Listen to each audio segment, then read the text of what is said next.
The Tao of Self-Confidence, episode 478. Welcome to the Tao of Self-Confidence, where I share stories of amazing women who have discovered their inner journey to self-confidence. Visit our website at thetaoofselfconfidence.com. Your inner journey to self-confidence awaits. Well, hello friend. Welcome to the Tao of Self-Confidence, where I share stories of amazing women who have discovered their inner journey to self-confidence. I'm your host today, Sheena Yap Chan, and today I have an amazing lady on the show today. She is a journalist, and I'm really excited to have her on today to share her story with us on self-confidence. So without further ado, I'm going to introduce you to Stephanie Chuang. Stephanie, how are you today? Maybe you can fill in a little bit more about yourself to our listeners. Sure. First, Gina, thanks for having me on. I'm really excited to be on this podcast. I think more women definitely need to hear the message of self-confidence. I'm a journalist, as you said. The last 10 years since graduating college at Northwestern's journalism school, I've been in TV news as an anchor reporter in the beginning, and then I was at two TV stations in the Bay Area, San Francisco Bay Area, mostly NBC. And spent most of my time there as a special projects reporter. Awesome. Well, thanks for sharing that. And Stephanie, what's your cultural background? Taiwanese American. So yeah, born and raised in the Bay Area, lots of family in Taiwan. Awesome. Well, thanks for sharing that. And what would be your favorite self-confidence quote? So there's a lot here. There are a lot of different quotes. One that might not seem, I suppose, very obvious as a self-confidence quote, but that I learned recently at a retreat was, "It's solitary work you can't do alone." And I know that sounds kind of weird as a confidence sort of quote, but I really feel like, and this goes into, the definition of what I feel is self-confidence, that self-confidence is when you really love yourself, just fully love yourself. And in that way, you don't need to rely on others and external opinions, but you're confident enough to really do some soul searching. And some of that soul searching work involves, getting guidance from other people. So that's where that is. I know it's, again, not very obvious. And then the second one is also not very obvious, and it's not a quote.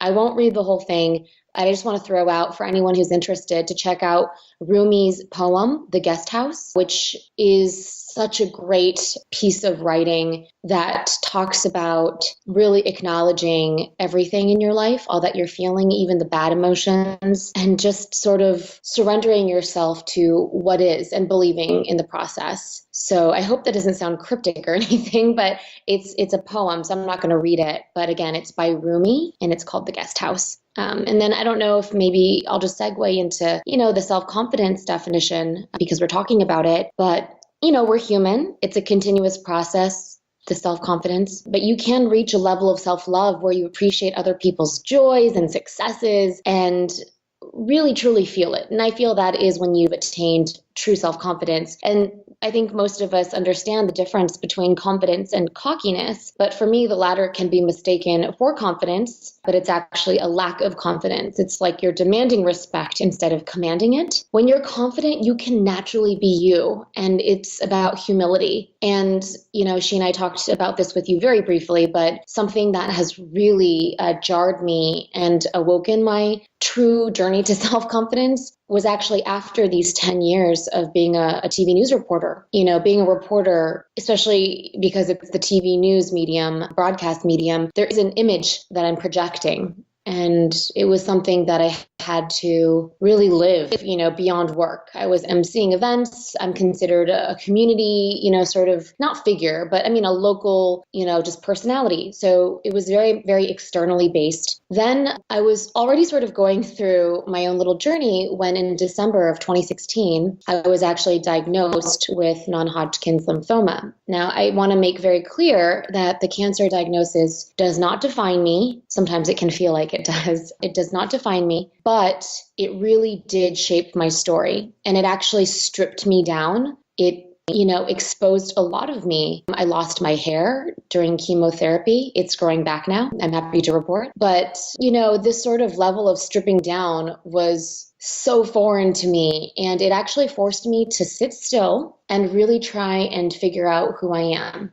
And I learned a lot, especially in this last year. So I feel like sometimes it's hard because we're in such a fast-paced world. Social media, Twitter, Facebook, Instagram, what have you, even Snapchat for a lot of people. But when you're able to disconnect from that and actually sit still and be able to do things without rushing to the next sort of agenda item, it is really liberating. And I actually feel that's only when I was able to discover what self-confidence really is. And lastly, on this sort of note, I don't want to draw on, but I always really loved my hair.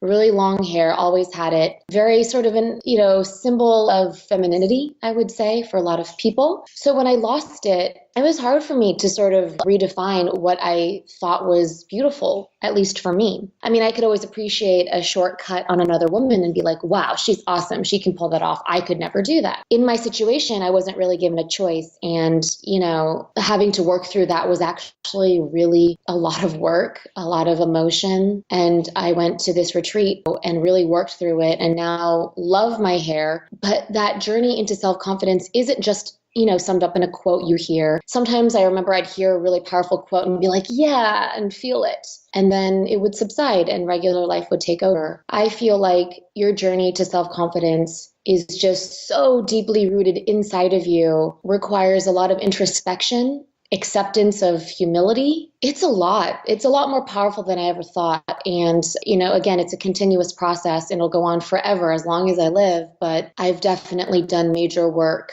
in defining and obtaining self-confidence that I never felt before. So I hope that all makes sense. Yes, totally. I mean, sometimes, we go through things that we can't explain. I mean, especially, you being diagnosed with cancer. I mean, sometimes it's like the end of the world for us, but you embraced it and learned to, see in a positive light, and it helped you become, the strong person that you are, fighting for who you truly are, no matter what happens, like you mentioned, you're not defined by your circumstances, right? You can always come back up. And because of that, like you mentioned, you found a new level of confidence that you probably never thought was possible. And, to the woman who's listening to your episode, she may be in her own journey of self-confidence. What would be that one tip you would give to her? Sure, Sheena. I think, this might not sound very obvious as a direct, correlation to self-confidence, but I think introspection is so key. And along with that, you really need to disconnect from our, social media world, our online world. So if you have the chance, just take some time. It doesn't have to be a week. It could be a day. It could be some hours, just however long you can devote to yourself without stressing out. So if you have a lot of work to do, if that's even just 30 minutes, then take those 30 minutes, find somewhere comfortable, sit there and just do your own form of meditation. I learned something very important after taking mindfulness classes in San Francisco. And that is, meditation doesn't have to be whatever you see in the movies or hear about from other people. It doesn't have to involve any props or beads or anything. It's just breathing sometimes, as simple as that. But allowing yourself to sort of settle in and not be so inundated by all the emotions and thoughts that are running through you. I feel once you're able to find some peace, that's when you're able to really find a key to introspection. And I think, again, introspection is critical in terms of really achieving self-confidence. Sometimes we think we're becoming more confident in ourselves, but really it's just building more armor. There's nothing wrong with that per se, but I think it also, is a detour in terms of really discovering who you are, what you want to do, what you want in life, and what makes you happy. I think all those things are, related to your self-confidence. So I guess, again, to sum it up would be find some peace and do some real introspection. And that will be a great first step in achieving your self-confidence. And don't forget to just love yourself, because without loving yourself, you cannot, be your best self for other people. And that's so important, especially today where everyone's trying to do everything. One thing I really love is the analogy of, putting an oxygen mask on yourself first, right? When we're on the plane, that's what we hear. Make sure to put the oxygen mask on yourself before helping others. And I think that is such a great, metaphor for life. And I think that's something I try to live by now. And before, I forget, I just want to say that I am channeling a lot of what made me feel like I was less confident in myself after getting diagnosed, and challenging all that pain and those memories into a lot of great energy. Actually, I'm devoting to starting a new company that I don't have a name for, but it's essentially to help other cancer patients because it's a very difficult journey. So I think part of, claiming your self-confidence too is being able to, again, really love yourself and see the good in different situations, because they really can be empowering. So, I think that does it. Awesome. Well, thanks for sharing those awesome tips. And if our listeners wanted to get to know a little bit more about you and what you do, is there any links or social media profiles we can connect with?